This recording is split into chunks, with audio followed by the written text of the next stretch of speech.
Conducătorii URSS de la formare până la căderea regimului. Uniunea Republicilor Sovietice Socialiste sau abreviat URSS a fost un stat extins pe mare parte a nordului Eurasiei.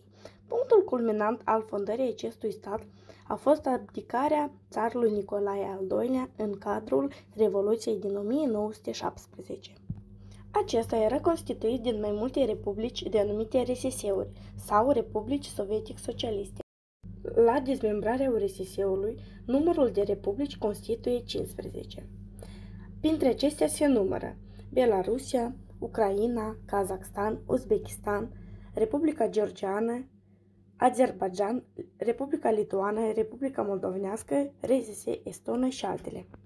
După cum observăm, URSS a avut doar 8 conducători. Printre acestea putem să-i numărăm pe Lenin, Stalin, Malenkov, Hrușciov, Brejnev, Andropov, Cernenko și ultimul fiind Gorbaciov. Printre cei mai remarcabili conducători ai URSS-ului se poate număra sau menționa Stalin.